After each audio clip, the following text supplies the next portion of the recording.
SD Negeri Kembal, yang kami hormati para Dewan Guru SD Negeri Kembal. Syukur alhamdulillah marilah kita haturkan kehadiran Allah Subhanahu wa taala karena atas limpahan rahmat dan karunia-Nya kita dapat menghadiri acara diseminasi budaya positif oleh peserta CGB Angkatan 7 Ibu Nurul Husnul Khotimah SPD SD dalam keadaan sehat walafiat.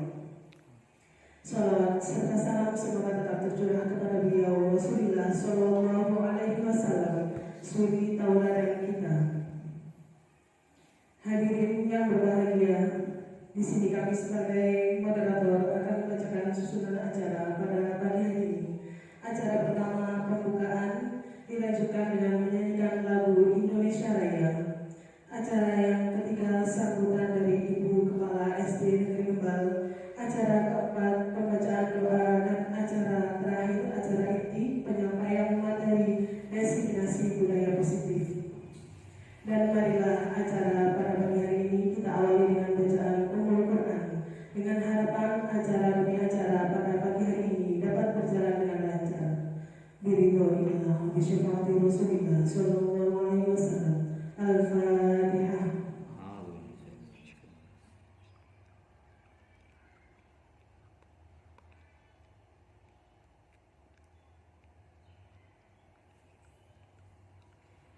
Terima kasih kami sampaikan. Acara selanjutnya yakni menyanyikan lagu Indonesia Raya dengan dirijen Ibu Siti Muslihah SPD. Hadirin dimohon berdiri.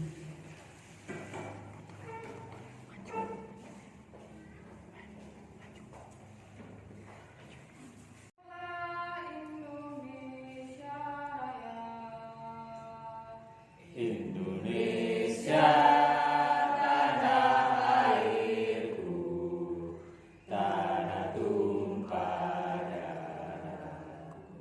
selanjutnya yakni sambutan dari Ibu Kepala SD Negeri Kembal kepada Ibu Endayani SPD. Kami persilakan.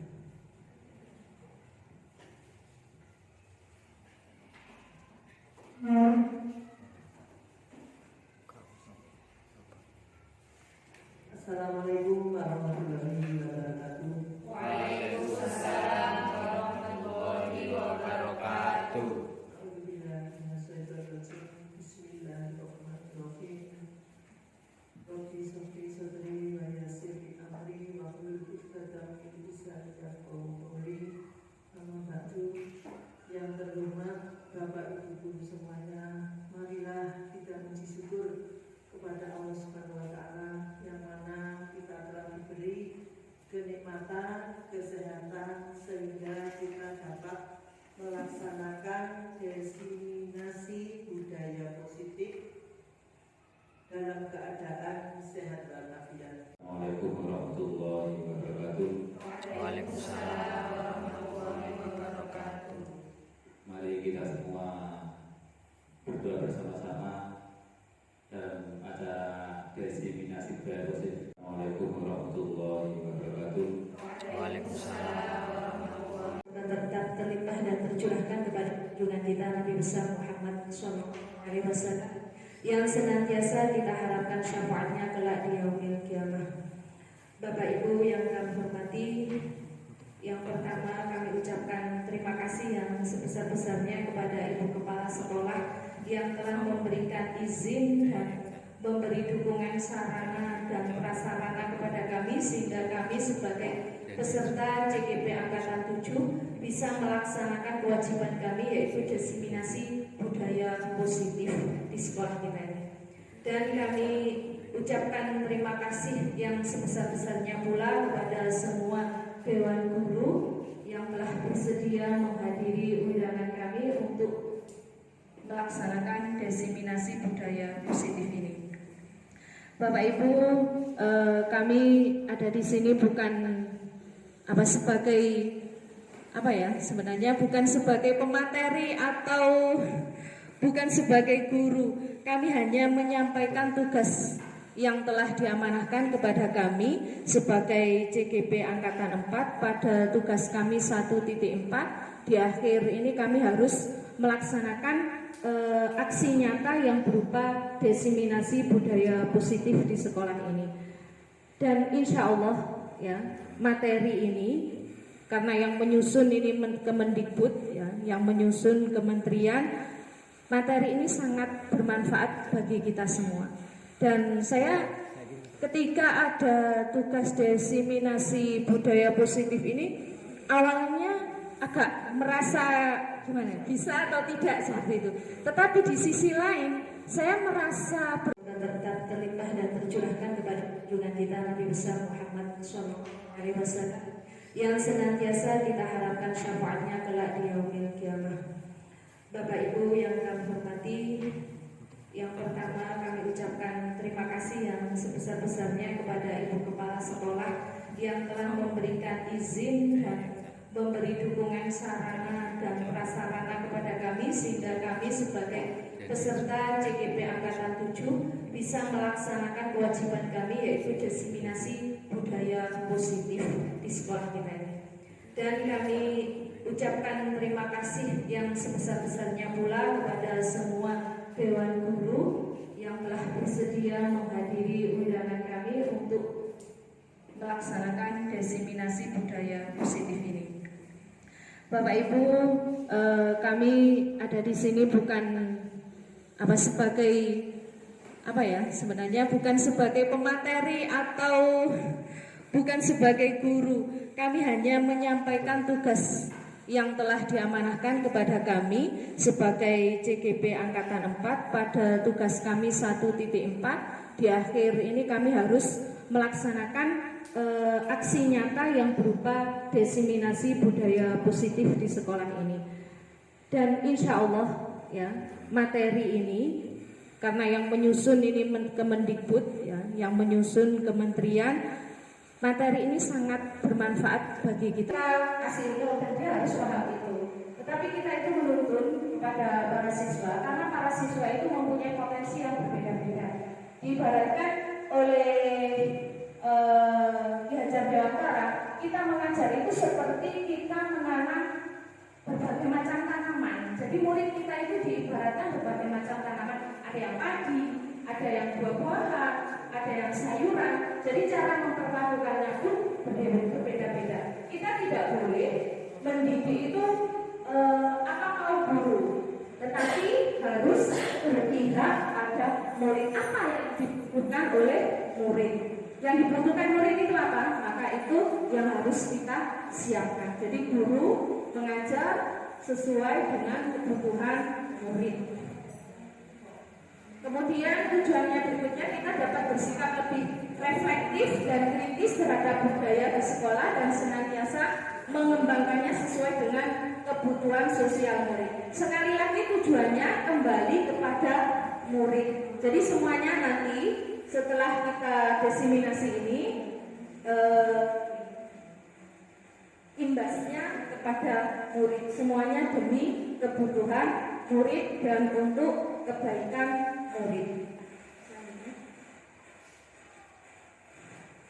Materi yang akan kami sampaikan yang berhubungan dengan budaya positif, yang pertama disiplin positif, yang kedua motivasi hubungan dan penghargaan serta restitusi. Kemudian keyakinan kelas, kebutuhan dasar manusia, 5 posisi kontrol, dan yang terakhir adalah sertifikat restitusi.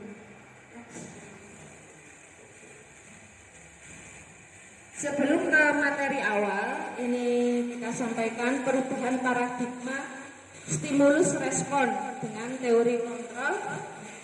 Nah, ini ya.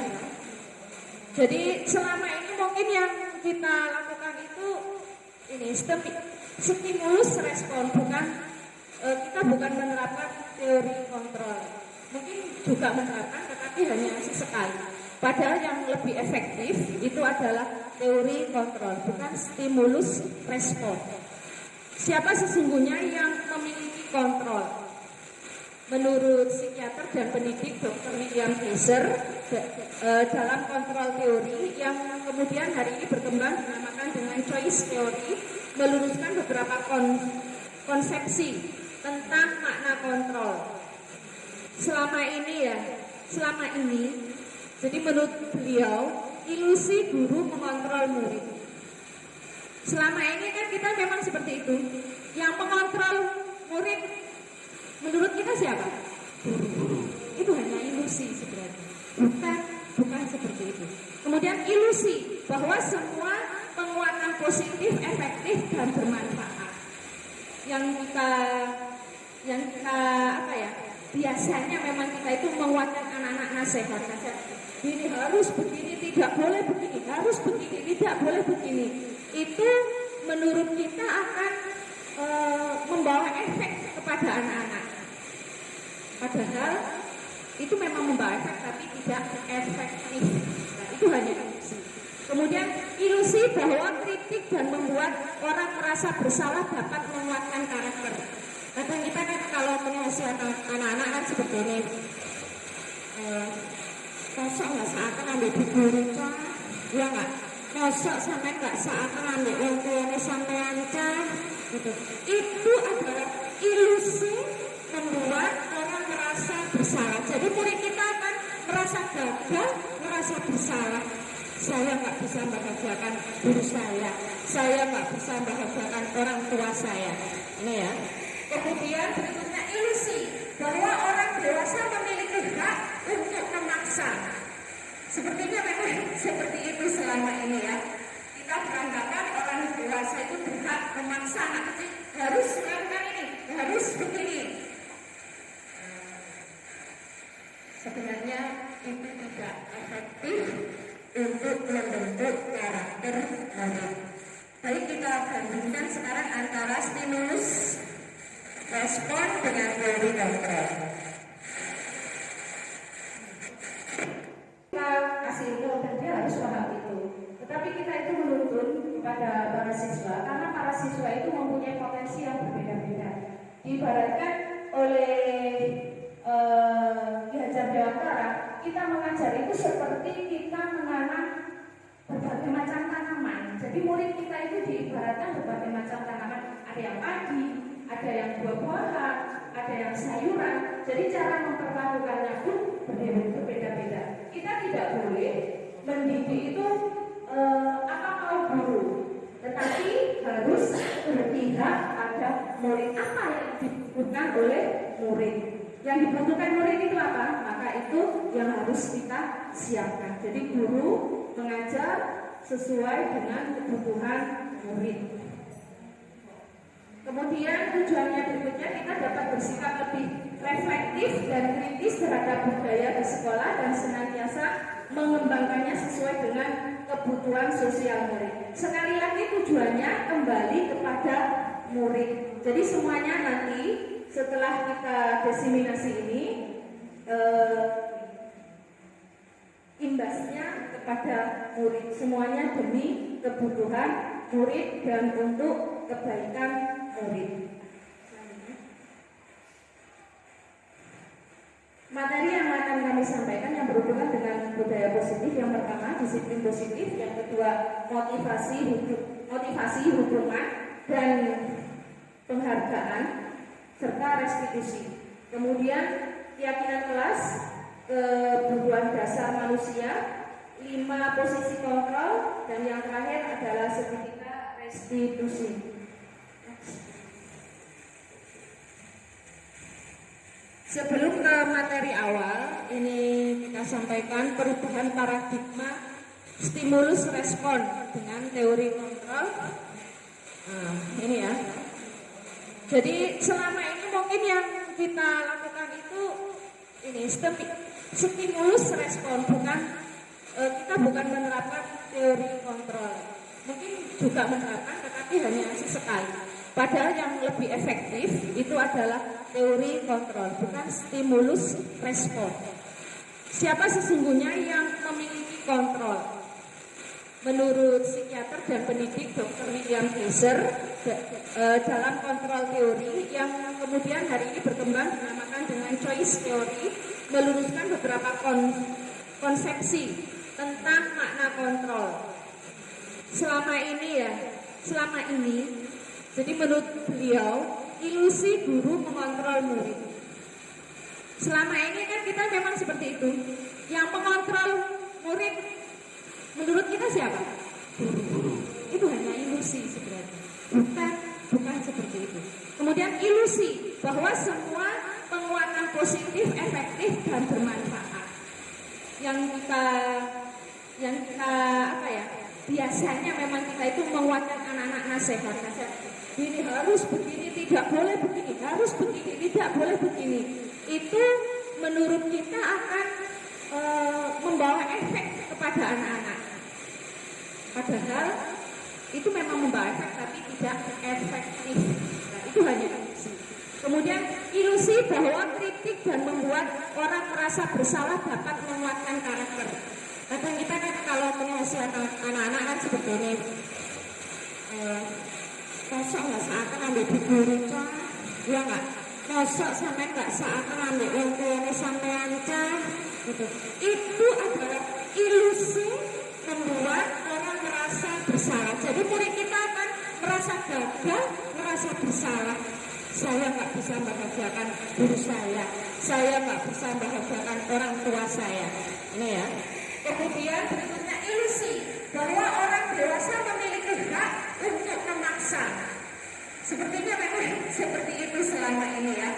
Kita beranggapan orang dewasa itu berhak memaksa anak kecil harus melakukan ini, harus begini. Sebenarnya itu tidak efektif untuk membentuk karakter murid. Baik, kita bandingkan sekarang antara stimulus respon dengan teori kontrol. Bapak Ibu, di sini kami sajikan perbandingan antara stimulus respon dengan teori kontrol. Stimulus respon itu realitas berdasarkan kebutuhan kita. Jadi dianggap semua kebutuhan anak itu sama di stimulus respon. Padahal kenyataannya teori kontrol realistis, kebutuhan kita itu berbeda. Kebutuhan semua orang itu berbeda, iya kan? Karena kita hidup di lingkungan yang berbeda, di keluarga yang berbeda. Pasti anak-anak juga memiliki kebutuhan yang berbeda. Kemudian stimulus respon, semua orang melihat hal yang sama. Jadi dianggap semua orang itu melihat hal yang sama di stimulus respon. Kalau di teori kontrol, setiap orang memiliki gambaran yang berbeda. Setiap orang itu punya capaian yang ingin dicapai, punya harapan yang ingin dicapai yang berbeda. Dan mereka pun meskipun misalnya cita-citanya sama, tetapi gambaran tentang sesuatu yang dicapai itu pasti berbeda. Kemudian stimulus respon, kita mencoba mengubah orang agar berpandangan sama dengan kita. Jadi guru yang memaksakan murid agar harus sesuai dengan keinginan guru, itu adalah stimulus respon. Sedangkan di teori kontrol, semua perilaku kita berusaha memahami pandangan orang lain tentang dunia. Jadi berusaha memahami pandangan orang lain tentang dunia. Jadi kita harus memahami masing-masing murid kita, dia itu punya pandangan tentang dunia itu seperti apa, agar kita bisa memperlakukan mereka sesuai dengan cara mereka memandang kehidupan ini. Kemudian perilaku buruk, kalau stimulus respon, perilaku buruk dilihat sebagai suatu kesalahan. Di stimulus respon ini semua murid yang berperilaku buruk dianggap salah, begitu ya. Kalau di teori kontrol hanya ada semua perilaku memiliki tujuan. Jadi kenapa anak berbuat seperti itu? Ditanyakan tujuannya apa. Jadi semua anak yang melakukan menurut kita itu salah, padahal mereka itu berbuat itu pasti punya tujuan. Jangankan anak kecil ya, orang dewasa pun nggak mungkin melakukan hal-hal yang nggak ada tujuannya. Pasti semua berbuat itu karena ada tujuannya. Ini menurut teori kontrol. Kemudian di stimulus respon, orang lain bisa mengontrol saya. Jadi menganggap orang lain itu bisa mengontrol saya. Artinya dia menjadi ketergantungan kepada orang lain. Kalau di teori kontrol hanya Anda yang bisa mengontrol diri Anda. Jadi anak dibuat bisa mengontrol dirinya sendiri. Jadi dia bisa mandiri. Kemudian stimulus respon, saya bisa mengontrol orang lain. Jadi menganggap saya bisa mengontrol orang lain. Sedangkan di teori kontrol, Anda tidak bisa mengontrol orang lain. Karena semua orang bertindak sesuai dengan keinginan dan kebutuhannya masing-masing. Kemudian di stimulus respon, pemaksaan ada pada saat bujukan gagal. Jadi ketika misalnya membujuk,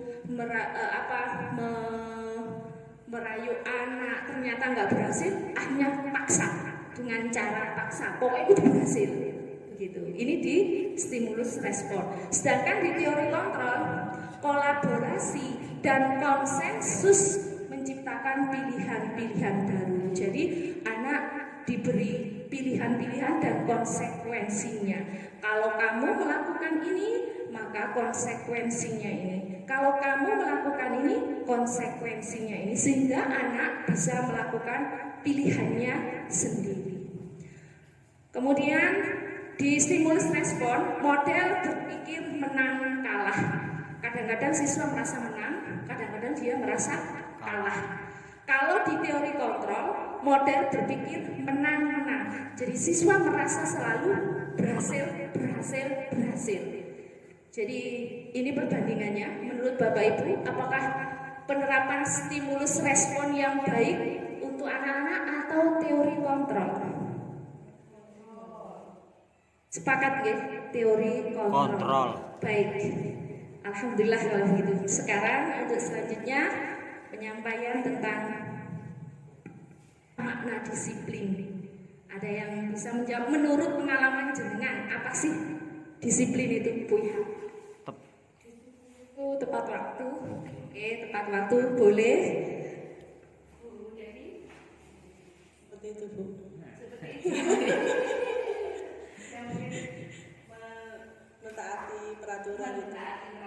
Oke, itu yang sering kita dengar juga. Burung bertanggung jawab pada diri sendiri. Bertanggung jawab diri sendiri, Bu. Itu. Disiplin menurut kita. Kalau disiplin belajar ya taat mengikuti pelajaran. Terima kasih. Nah, sekarang coba kita amati makna disiplin. Tidak ada yang salah ya, karena memang itulah yang selama ini kita ketahui dan kita pahami. Berasal dari bahasa Latin disiplina yang artinya belajar. Baru tahu ya kita, ternyata disiplin artinya belajar. Setiap pengalaman pembelajaran, semua belajar yang disebut belajar itulah disiplin. Makna asal dari kata berkonotasi dengan disiplin diri dari murid-murid Socrates dan Plato. Kemudian disiplin diri membuat orang menggali potensinya menuju sebuah tujuan apa yang dia hargai. Jadi yang disebut disiplin itu dia akan melakukan sesuatu hal yang menurut dia itu berharga. Itu namanya disiplin. Kemudian dia tidak akan melakukan suatu hal yang menurut dia itu tidak berharga. Kalau menurut kita itu pelanggaran, ya kan? Nah, di situ maknanya disiplin. Disiplin itu maknanya belajar menuju sebuah tujuan. Jadi kalau dia berusaha menuju tujuannya itu berarti itulah yang disebut dengan disiplin. Kalau dia sedang menghindar dari kesalahan itu juga disiplin. Kemudian namun dalam budaya kita makna kata disiplin telah berubah menjadi sesuatu yang dilakukan seseorang pada orang lain untuk mendapatkan kepatuhan. Itu memang maknanya yang selama ini ya. Kemudian kecenderungan umum adalah menghubungkan kata disiplin dengan ketidaknyamanan, ya kan?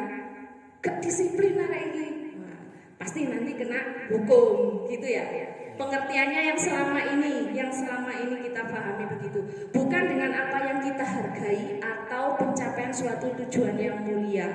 Jadi Kalau makna sebenarnya disiplin itu adalah segala perbuatan untuk mencapai suatu. Bayangkan Bapak Ibu bagaimana anak-anak yang peringkat 30 perasaannya bagaimana? Pasti merasa bodoh, merasa gagal, merasa nggak berguna, merasa nggak iso membahagiakan orang tua, merasa nggak bisa membahagiakan guru juga. Ya merasa dia merasa gagal. Jadi akhirnya peringkat itu, penghargaan itu menjadi hukuman bagi dia. Jadi jangankan anak yang peringkat terakhir, anak yang biasanya peringkat 1 turun 1 aja loh. Kok peringkat 1 turun nang peringkat 2, dia sudah merasa gagal. Padahal saya peringkat loro loh nggih. Peringkat 2, dia merasa gagal. Nah, ini ya, penghargaan itu penghukum. Jadi menghukum jadinya. Karena itu kenapa di K13 kemarin itu tidak diadakan ranking atau peringkat. Karena itu tadi, semuanya itu punya potensi yang berbeda. Punya potensi yang berbeda-beda dan harus dinilai sesuai dengan potensinya, bukan dinilai sesuai dengan keinginan guru saja. Kemudian yang ke-8, motivasi dari dalam diri, intrinsik ya, penghargaan. Sebenarnya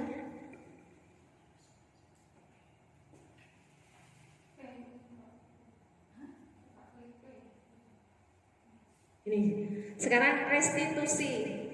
Kenapa saya tampilkan foto ini? Itu anak-anak yang saya ajak praktek restitusi. Proses apa sih restitusi? Restitusi itu adalah proses menciptakan kondisi bagi murid untuk memperbaiki kesalahan mereka sehingga mereka bisa kembali pada kelompok mereka dengan karakter yang lebih baik. Ini menurut dengan karakter yang lebih kuat. Ini menurut Gosen. Jadi begini Bapak Ibu, kita kalau anak bersalah itu jangan disalahkan karena dia sudah tahu kalau dia salah.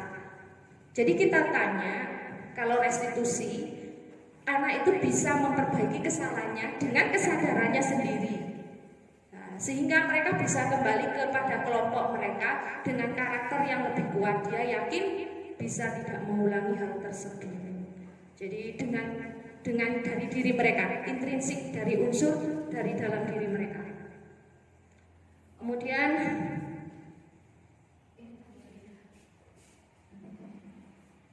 sekarang ciri-cirinya restitusi. Setiap ada masalah itu kita selesaikan dengan ini Bapak Ibu, restitusi. Restitusi 1, bukan untuk menebus kesalahan namun untuk belajar dari kesalahan. Jadi bukan menebus kesalahan tapi belajar dari kesalahan. Kemudian yang kedua, memperbaiki hubungan. Jadi hubungan yang rusak karena kesalahan itu diperbaiki. Kemudian tawaran bukan paksaan. Jadi anak itu ditawari, dia bukan dipaksa. Jadi dia akan melakukan apa? Itu muncul dari anak itu sendiri. Kemudian restitusi menuntun untuk melihat ke dalam diri. Jadi restitusi itu menuntun anak untuk koreksi terhadap dirinya sendiri. Bukan kita yang koreksi ya, anak-anak sendiri. Kemudian yang kelima, restitusi mencari kebutuhan dasar yang mendasari tindakan. Jadi kenapa kamu melakukan ini? Dia pasti punya alasan. Tadi kan ya, setiap perilaku itu punya tujuan. Jadi kita lihat, kita cari dulu kebutuhan dasar apa yang membuat dia bertindak seperti itu. Kebutuhan dasar orang itu berbeda-beda dan setiap orang itu melakukan hal itu berdasarkan kebutuhan itu. Yang keenam, restitusi diri adalah cara yang paling baik karena memang dari dalam diri mereka, kesadaran dari dalam diri anak, bukan karena kita paksa-paksa.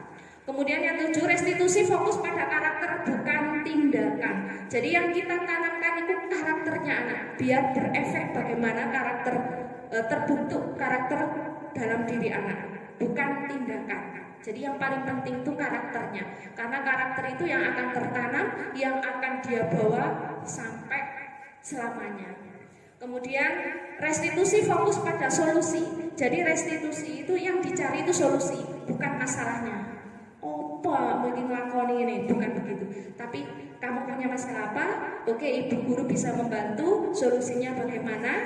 Dia akan mengeluarkan ide, mengeluarkan ya solusi sendiri dari dalam diri mereka, akan mengatakan sendiri, karena dari dalam diri mereka insya Allah mereka mau melakukannya.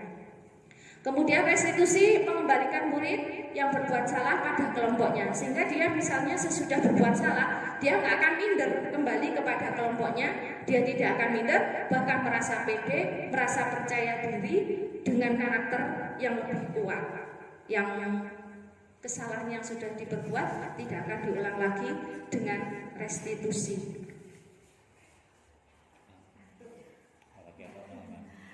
Oke, ini Bapak Ibu, ini perbagian universal, ya, kebajikan, nilai-nilai kebajikan universal. Kebajikan itu apa? Kebaikan ya.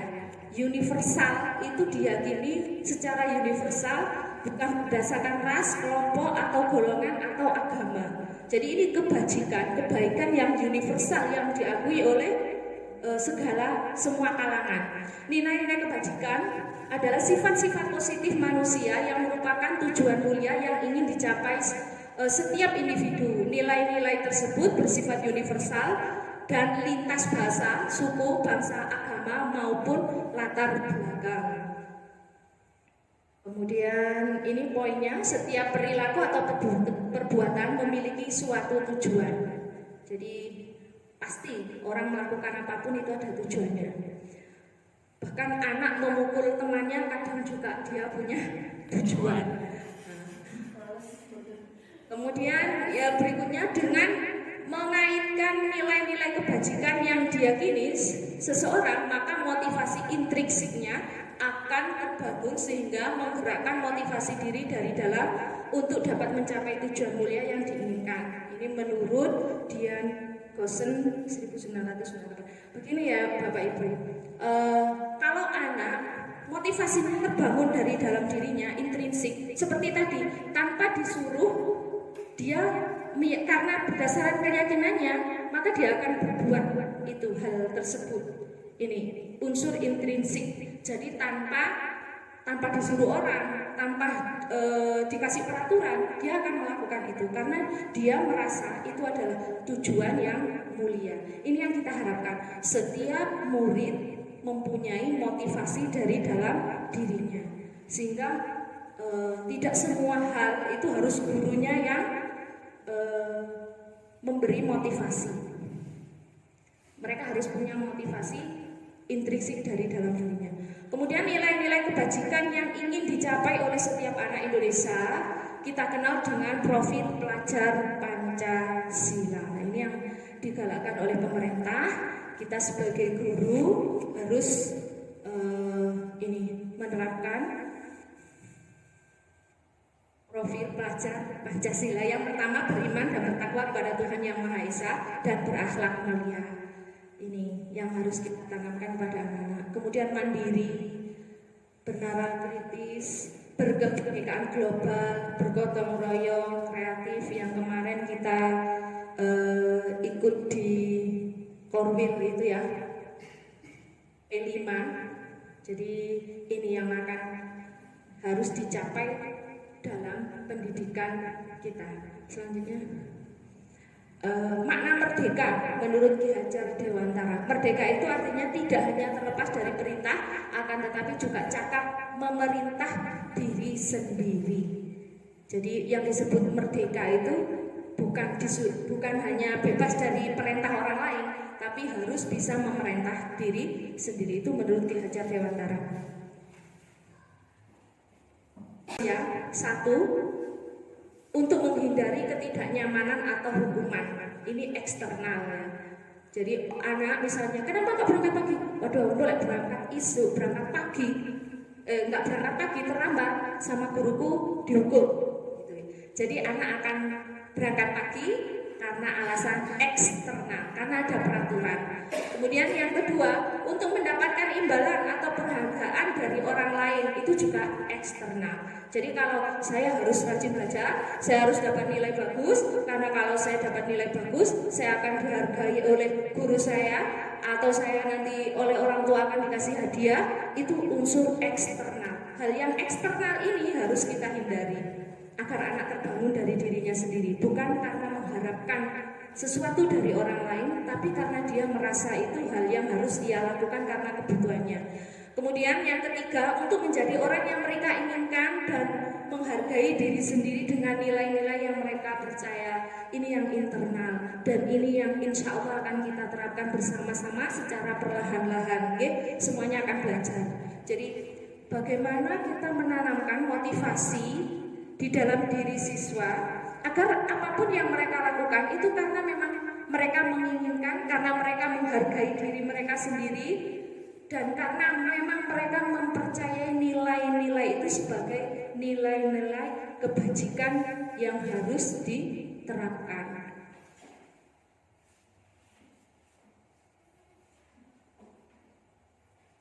Oke, sekarang kita akan perhatikan ini ya, ini perbedaan antara hukuman dengan konsekuensi. Selama ini kita suka menghukum murid atau kita sedang memberi konsekuensi. Tindakan terhadap suatu pelanggaran pada umumnya berbentuk hukuman atau konsekuensi. Kita perhatikan Bapak Ibu ya, jangan sampai kita menghukum anak, karena menghukum itu adalah akan membuat suatu efek di dalam hati mereka. Mereka akan merasa gagal, mereka akan merasa bersalah, dan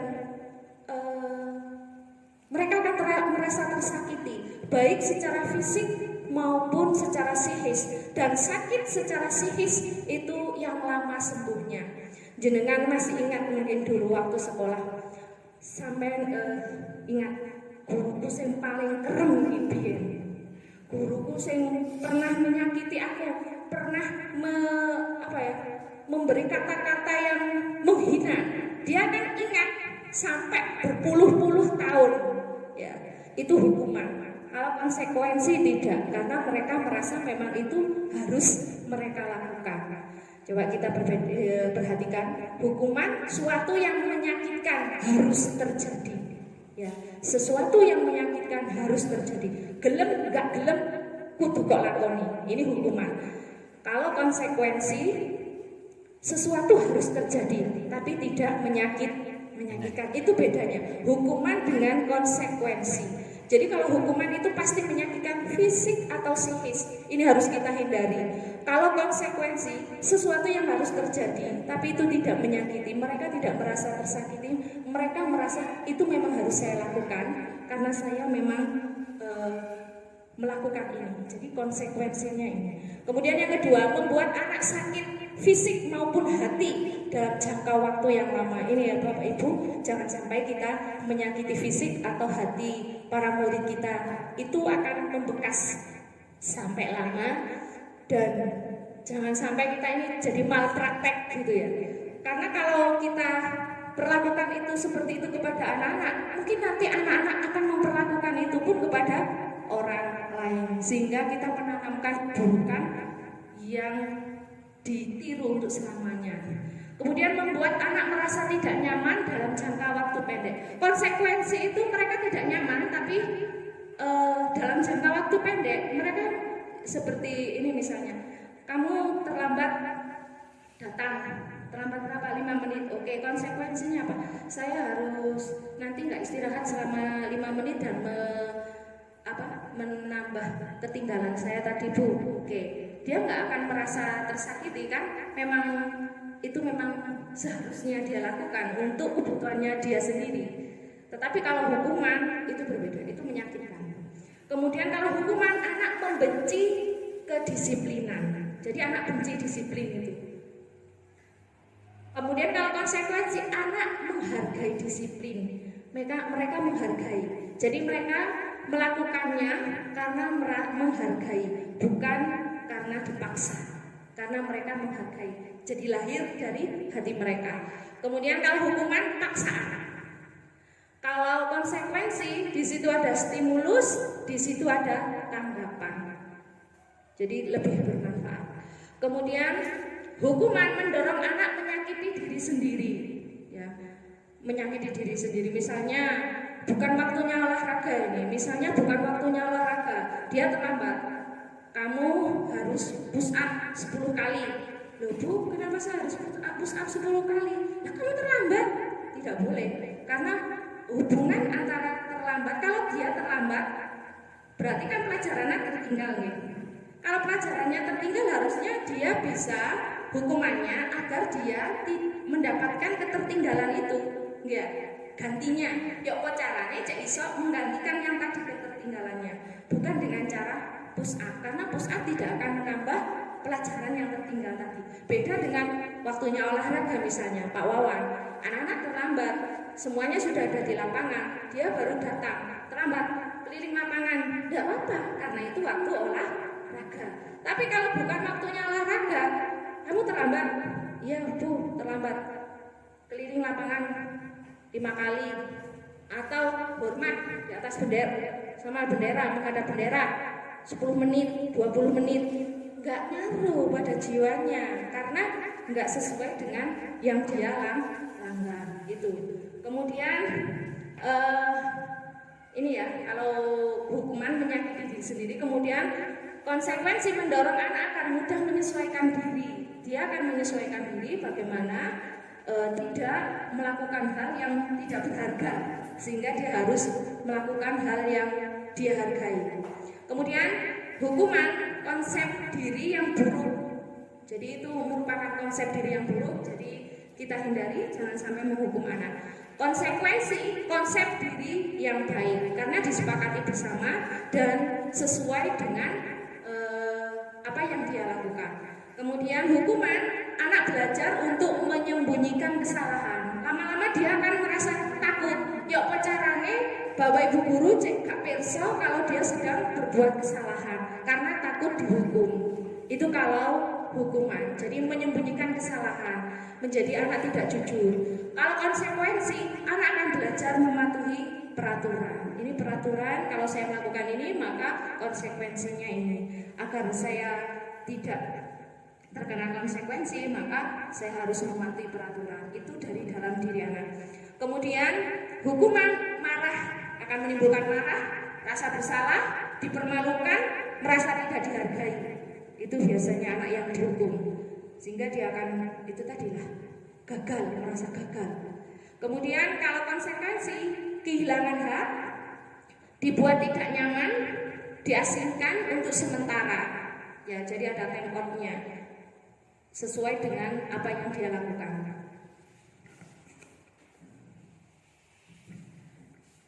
Sekarang penghargaan.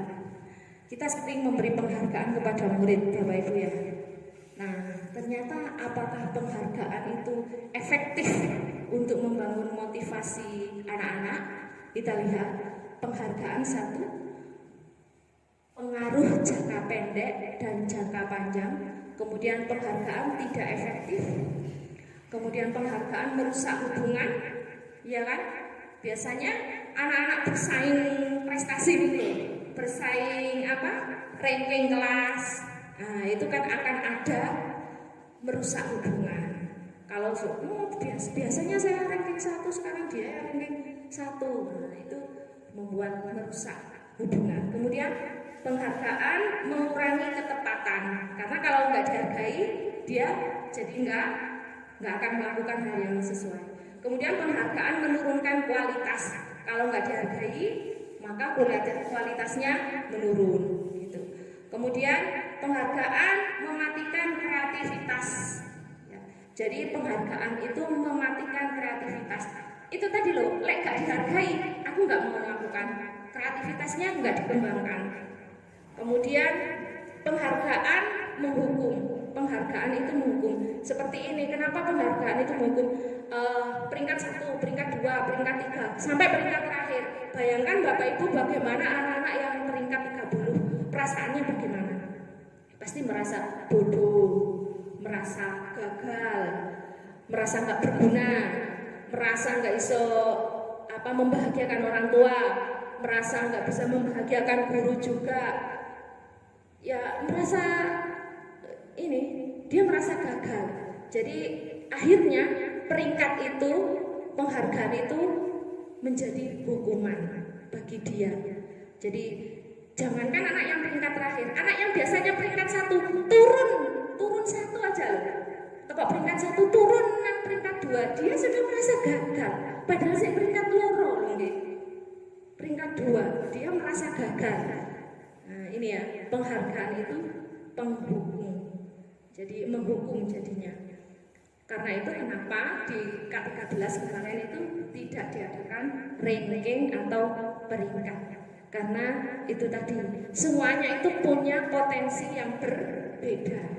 Punya potensi yang berbeda-beda dan harus dinilai sesuai dengan potensinya. Restitusi itu adalah proses menciptakan kondisi bagi murid untuk memperbaiki kesalahan mereka sehingga mereka bisa kembali pada kelompok mereka dengan karakter yang lebih baik. Ini menurut dengan karakter yang lebih kuat, ini menurut Gosen. Jadi begini Bapak Ibu, kita kalau anak bersalah itu jangan disalahkan karena dia sudah tahu kalau dia salah. Jadi kita tanya, kalau restitusi, anak itu bisa memperbaiki kesalahannya dengan kesadarannya sendiri. Nah, sehingga mereka bisa kembali kepada kelompok mereka dengan karakter yang lebih kuat. Dia yakin bisa tidak mengulangi hal tersebut. Jadi dengan dari diri mereka, intrinsik dari unsur dari dalam diri mereka. Kemudian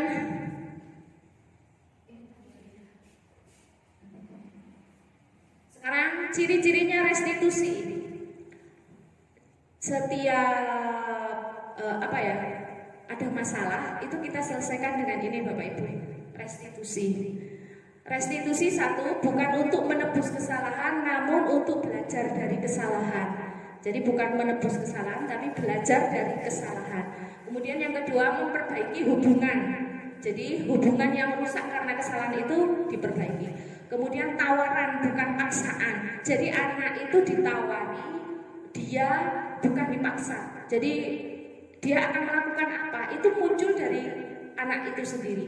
Kemudian restitusi menuntun untuk melihat ke dalam diri. Jadi restitusi itu menuntun anak untuk koreksi terhadap dirinya sendiri. Bukan kita yang koreksi ya, anak-anak sendiri. Kemudian yang kelima, restitusi mencari kebutuhan dasar yang mendasari tindakan. Jadi kenapa kamu melakukan ini? Dia pasti punya alasan. Tadi kan ya, setiap perilaku itu punya tujuan. Jadi kita lihat, kita cari dulu kebutuhan dasar apa yang membuat dia bertindak seperti itu. Kebutuhan dasar orang itu berbeda-beda dan setiap orang itu melakukan hal itu berdasarkan kebutuhan itu. Yang keenam, restitusi diri adalah cara yang paling baik karena memang dari dalam diri mereka, kesadaran dari dalam diri anak, bukan karena kita paksa-paksa. Kemudian yang tujuh, restitusi fokus pada karakter bukan tindakan. Jadi yang kita tanamkan itu karakternya anak, biar berefek bagaimana karakter terbentuk karakter dalam diri anak, bukan tindakan. Jadi yang paling penting itu karakternya, karena karakter itu yang akan tertanam, yang akan dia bawa sampai selamanya. Kemudian restitusi fokus pada solusi. Jadi restitusi itu yang dicari itu solusi, bukan masalahnya. Apa mungkin ngelakoni ini, bukan begitu. Tapi kamu punya masalah apa?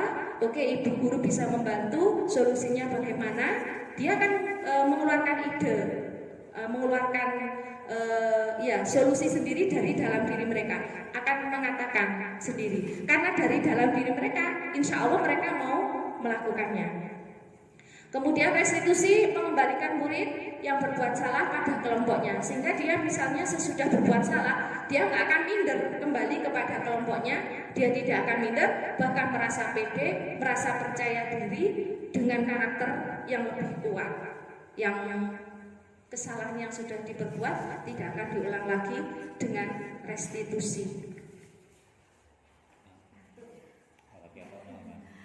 Oke. Ini Bapak Ibu, ini perbandingan antara hukuman, konsekuensi, dan restitusi. Kalau tadi kan hukuman dengan konsekuensi, sekarang hukuman, konsekuensi, dan restitusi. Identitas gagal.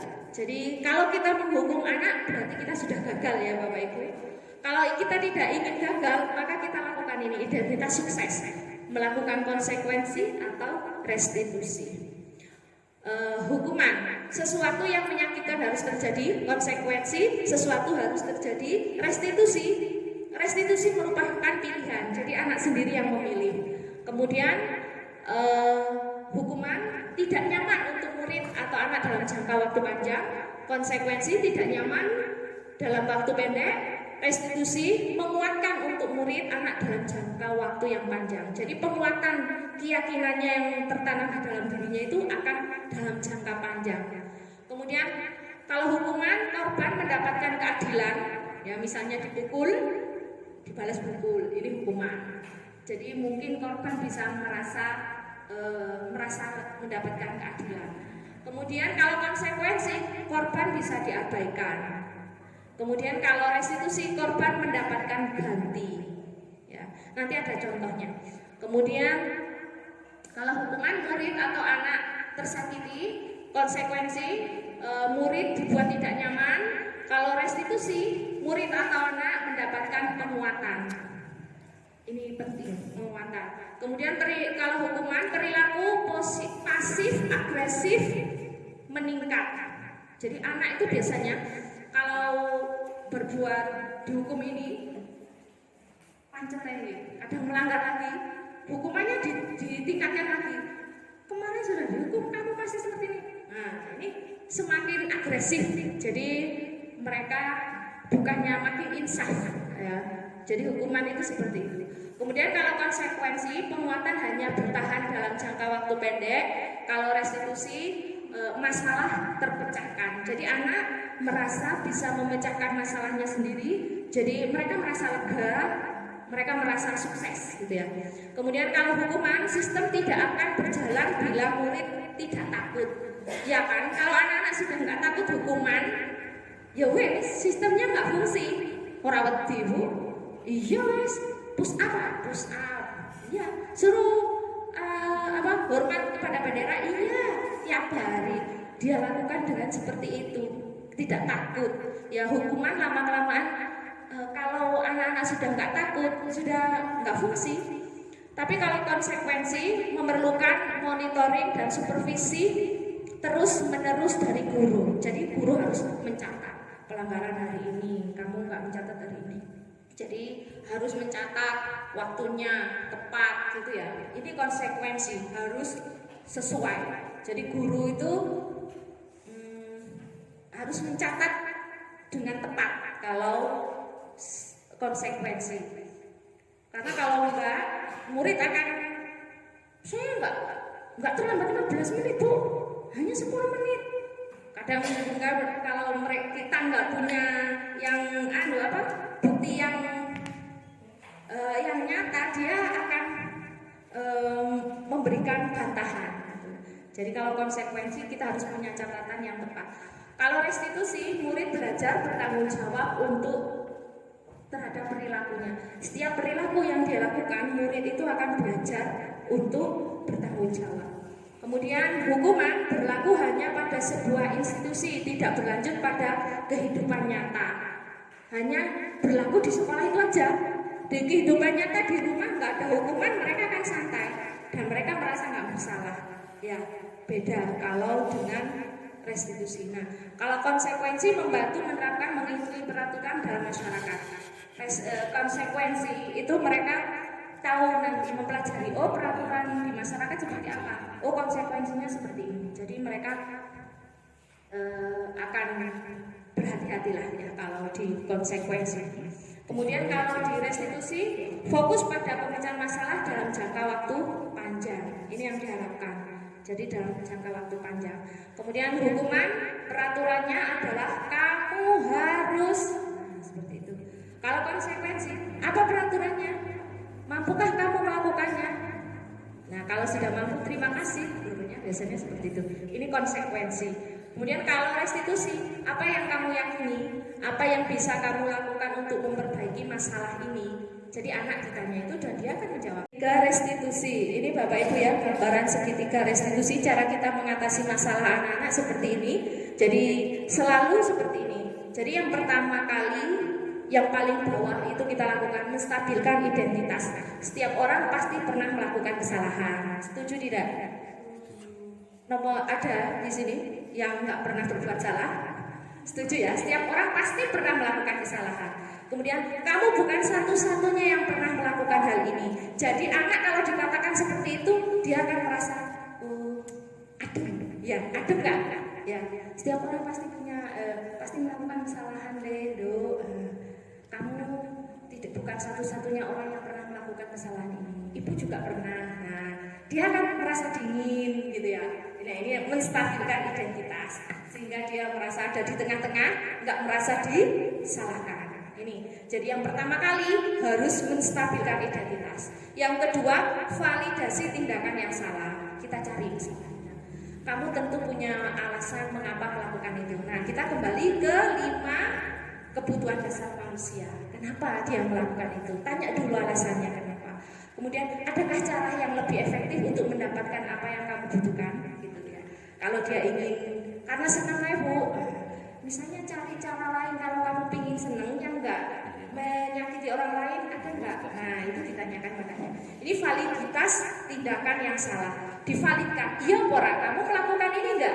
Oh iya Bu, saya melakukan ini. Ini benar enggak? Salah Bu. Nah, jadi divalidkan dulu. Kemudian yang terakhir, menanyakan keyakinan. Keyakinan kelas apa yang telah kita sepakati? Jadi keyakinannya itu yang sudah disepakati sekelas apa? Oh, menghargai orang lain, misalnya. Kemudian menghargai waktu, mengembalikan milik orang lain, itu keyakinan kelas. Kamu ingin menjadi orang yang seperti apa? Ini di yang terakhir ya.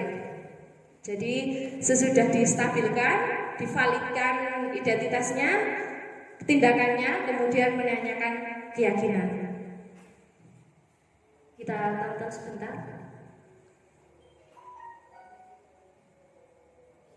Ini sudah hampir selesai Bu ya.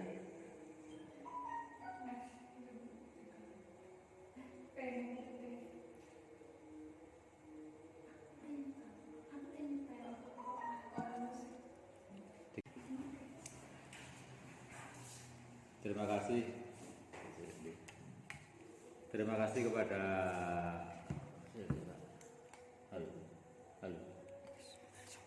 Terima kasih kepada Bu Lulu telah memberikan waktu saya untuk bertanya. Sudah panjang lebar telah disampaikan tentang diseminasi budaya positif. Di sini ada sedikit ganjalan dari saya.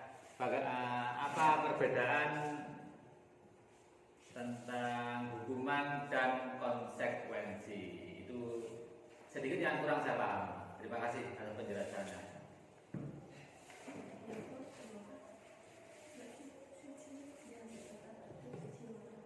Terima kasih kepada Pak Farid yang sudah bertanya perbedaan antara hukuman dan konsekuensi. Kalau hukuman itu cenderung menyakiti, ya Pak Farid ya. Jadi cenderung menyakiti secara fisik maupun psikis. Kemudian kalau hukuman itu akan dia hanya akan melakukan itu jika anak itu mempunyai rasa takutnya masih ada. Kalau dia sudah cuek, sudah nggak punya rasa takut, maka hukuman itu manfaatnya sudah dianggap seperti tidak ada. Kalau konsekuensi itu bedanya, dia itu harus terjadi tapi tidak menyakiti, memang sesuai dengan peraturan yang sudah ditetapkan bersama-sama ya. Seperti perbedaan yang tadi itu, kalau dia terlambat maka konsekuensinya harus tinggal di kelas sesuai berapa menit dia terlambat. Kalau terlambat 10 menit maka waktu istirahat konsekuensinya harus tinggal di dalam kelas 10 menit untuk mengejar ketertinggalannya. Kalau hukuman ya mungkin dia terlambat disuruh lari keliling lapangan atau disuruh hormat kepada bendera di lapangan. Begitu Pak Farid. Bagaimana? Ya, terima kasih atas penjelasannya. Baik, terima kasih. Bapak Ibu, saya akhiri cukup sekian. Ada kurang lebihnya saya mohon maaf. Sekali lagi saya berterima kasih atas dukungan dan motivasinya sehingga diseminasi ini selesai. Dari kami ada kurang lebihnya, mohon maaf. Wabillahi taufiq wal hidayah. Wassalamualaikum warahmatullahi wabarakatuh. Saya kembalikan ke moderator.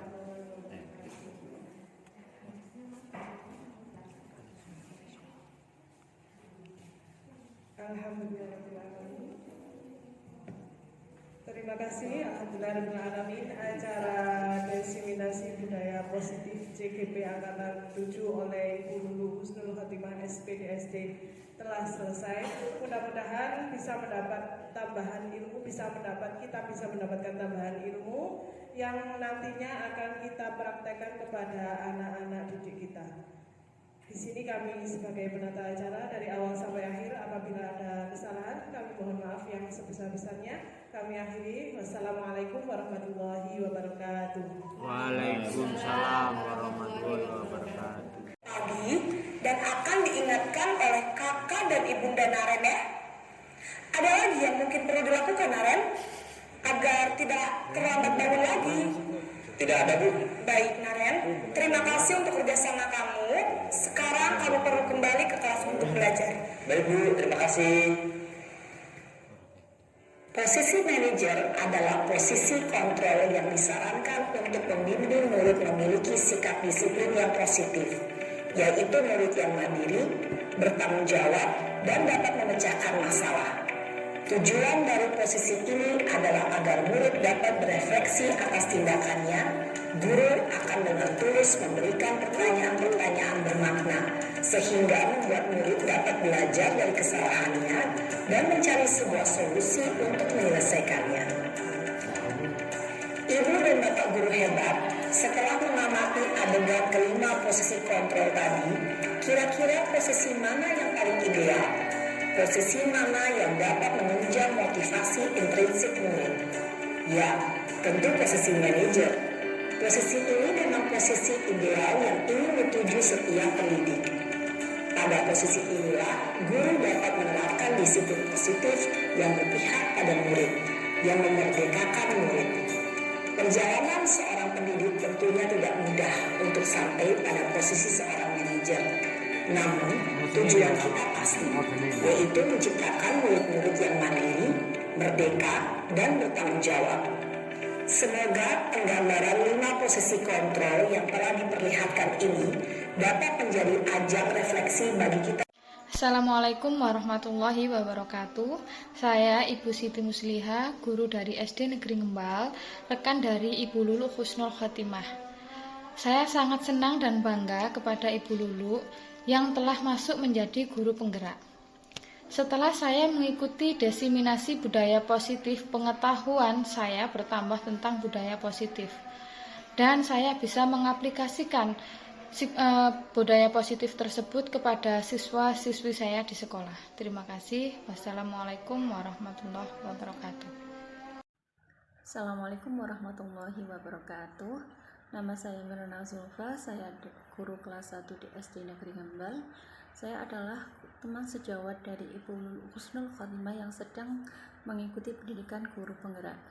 Setelah saya menerima materi dari beliau tentang diseminasi budaya positif, saya mendapatkan pengetahuan baru tentang 5 posisi kontrol dalam menghadapi masalah. Terima kasih. Demikian, wassalamualaikum warahmatullahi wabarakatuh.